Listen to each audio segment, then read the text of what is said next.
Let's go to Kathy in Austin. Hey, Kathy, what you doing?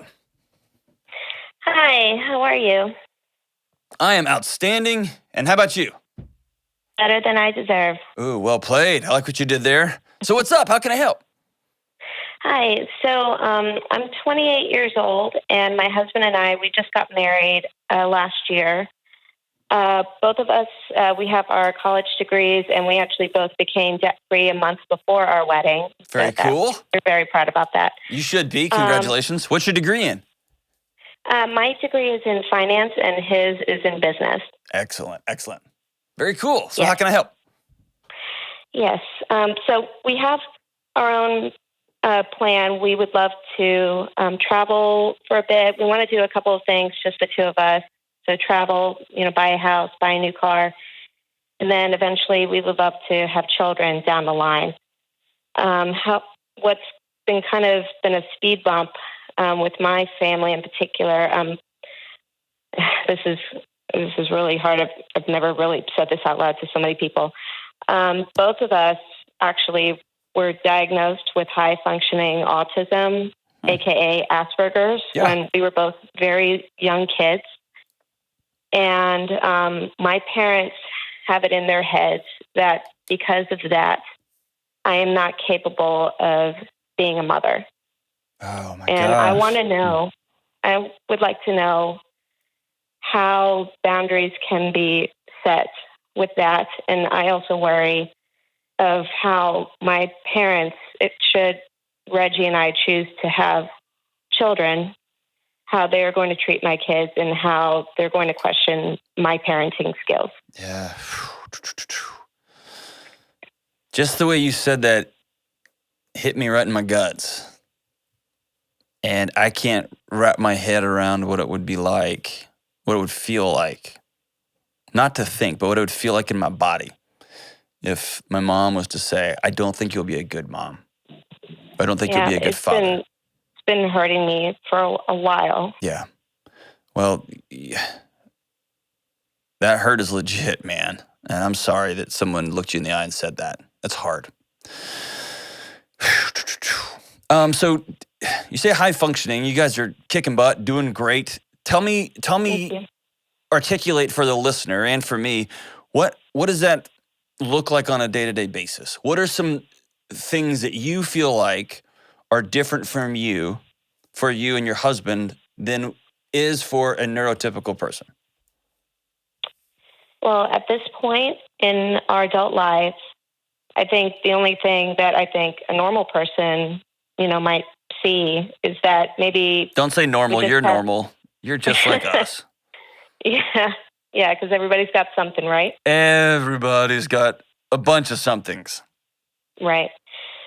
Well, I guess it's maybe we tend to be on the shy side just because we want to show a good face when we meet new people. Okay. And just sometimes we have, quirky personalities. And I think in my life, every other person has something quirky about them. But otherwise, nowadays, should anybody find out, whether I tell them or not, they just didn't know that either one of us was on the spectrum. Gotcha.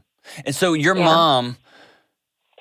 Yeah, both my mom and my dad. Does she say that? Does your mom and dad say that you would not be a good mom because of your diagnosis? Or because there are things that you present to the world that concerns them? Well, I'm the oldest of 4 children. Okay. All of my siblings are grown up now.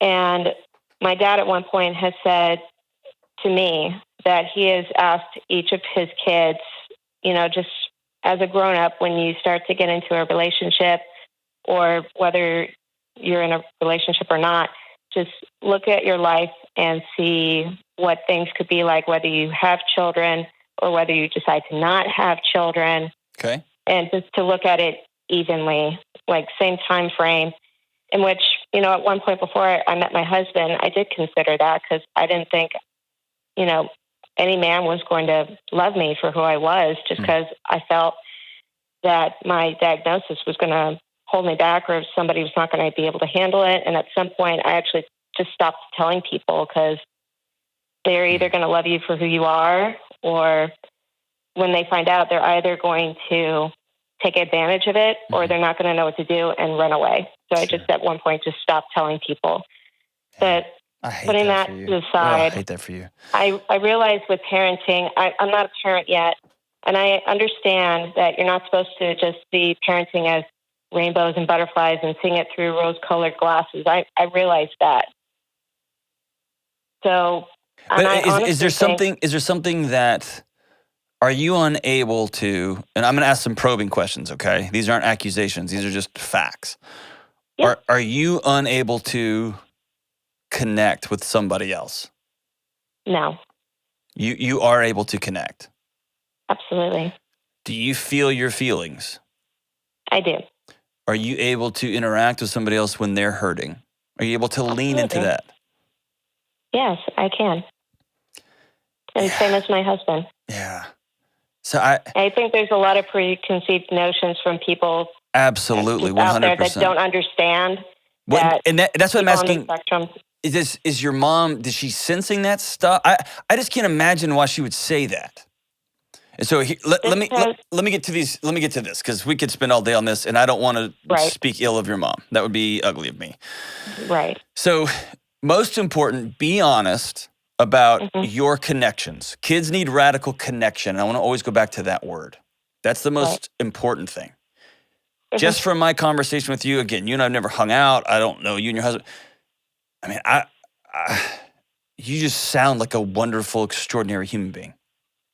And thank you. I assure you, if you line up the quirkometer, I probably got you beat 10x. Okay.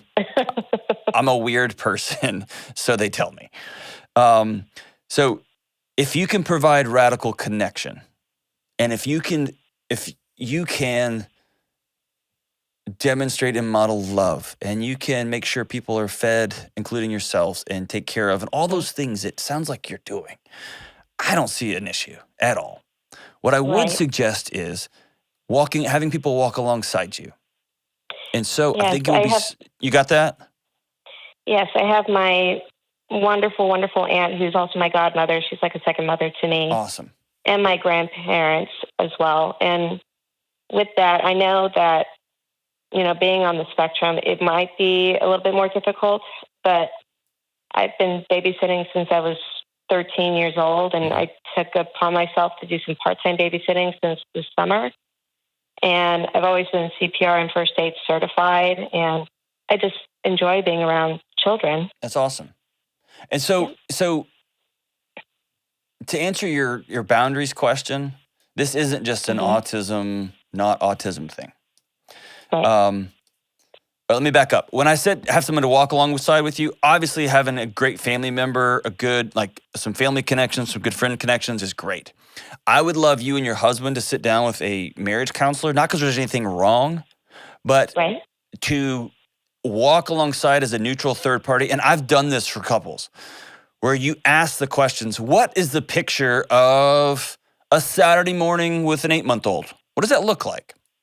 Right. Whenever one of us gets overloaded and we need to disconnect or unplug, what does that look like? Because you can't always do that with a baby.